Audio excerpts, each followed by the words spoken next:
सवाल है रिलायंस के बारे में। शंकर लाल दिल्ली से पूछ रहे हैं कि उन्होंने रिलायंस के शेयर अभी कल ही खरीदे हैं 2350 के भाव पर जब मिला नीचे। अब पूछ रहे हैं कि 5 साल के लिए इसे खरीदना है तो क्या अगर ये ऊपर चढ़ता जाए 2500 रुपये का भी भाव आ जाए तो वहाँ तक भी खरीदते रहें, उसके ऊपर भी खरीदते रहें, या इंतज़ार करें कि फिर से गिरे तब खरीदें?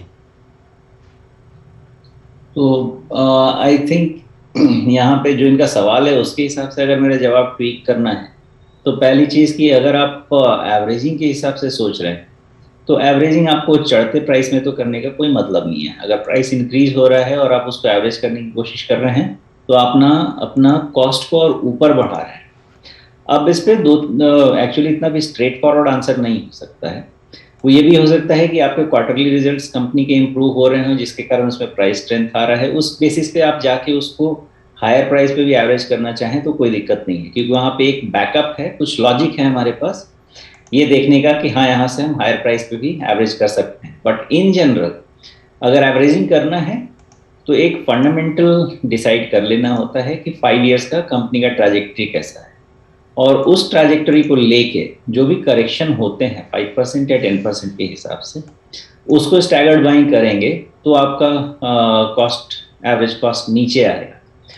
दूसरा सवाल आपका ये कि अगर चढ़ते प्राइस में करें तो कैसा रहेगा, उसमें ये है कि फिलहाल ऐसा मुझे दिख नहीं रहा कि एकदम से इसका करेक्शन ओवर हो गया है, मार्केट के साथ लिंक रहेगा। और 5 साल के लिए आपने पूछा है तो 5 साल में अगर मार्केट ऊपर जाएगा, इकोनॉमी ऊपर जाएगी और जो रिलायंस अपने आप को ट्रांसफॉर्म कर रहा है तो सर्टेनली 5 साल में यहाँ से इसके वैल्यूएशन भी काफ़ी ऊपर जाएंगे। जो अभी थोड़े रिच भी रहेंगे तो भी वो एडजस्ट होंगे। तो उस हिसाब से अगर देखेंगे तो इसका प्राइस लेवल 5 साल में यहाँ से ऊपर ही रहना चाहिए, इसमें तो कोई डाउट है नहीं। अब उस पर आपका एवरेजिंग का जो मेथड होना चाहिए वो पीछे पीछे दौड़ के तो नहीं होना चाहिए। अगर आपको 5 साल का एक तो कॉन्फिडेंस इकोनॉमी में, दूसरा अगर रिलायंस के ट्रांसफॉर्मेशन में, तो फिर इसको आप एक लेवल से डिसाइड कर लें, खरीदना शुरू करें और थोड़ा थोड़ा गिरता जाए तो ऐड करते जाए, या जब भी अगर चल जाता है फिर उसके बाद थोड़ा गिरता है तो ऐड करें, लेकिन भागते हुए में ऐड करने का तो मतलब नहीं। जी, तो यहाँ पर चार्ट पर एक बार फिर से मैंने एक लकीर डाली है। एक बार फिर से ये आपकी ज्योमेट्रिकल प्रिसीजन से ज़्यादा वो जो कम से कम मिनिमम 3 पॉइंट्स वाला जो रूल है उस पर फिट नहीं बैठेगा, क्योंकि अभी तो हमारे पास 2 ही पॉइंट्स हैं। एक जो 2750 के आसपास जो टॉप बना है, और फिर लगभग 2600 के आसपास का जो अभी ये बना है 15 नवंबर को।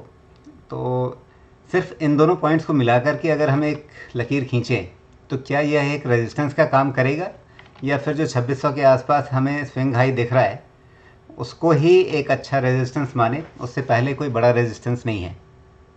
नहीं, यहाँ पे आपकी लकीर अच्छी बनेगी, कारण यहाँ पे हमारे पास स्ट्रक्चर है। यहाँ पे स्ट्रक्चर है लोअर हाई लोअर लोज का, तो उस पर अगर आप रेजिस्टेंस ड्रॉ करते हैं और वो लाइन अगर आगे हम एक्सटेंड करते हैं तो मोस्ट लाइकली वो काम करेगी, ये प्रोजेक्शन में चलेगा।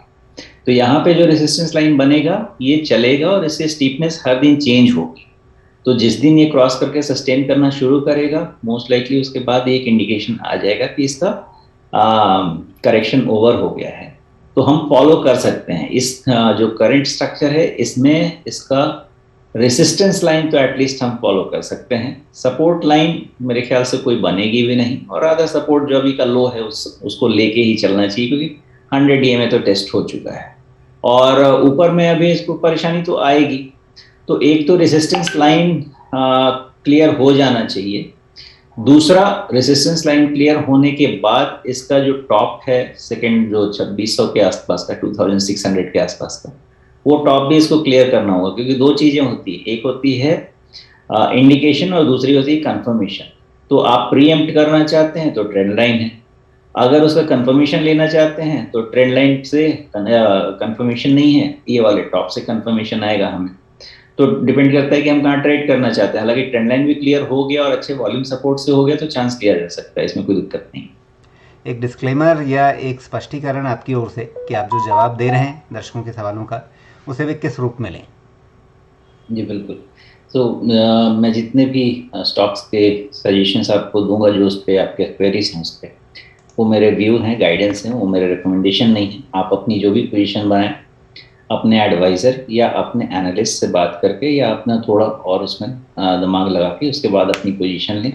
मेरे जो भी व्यूज़ होंगे ये सिर्फ आपके लिए गाइडेंस होंगे, रिकमेंडेशंस नहीं।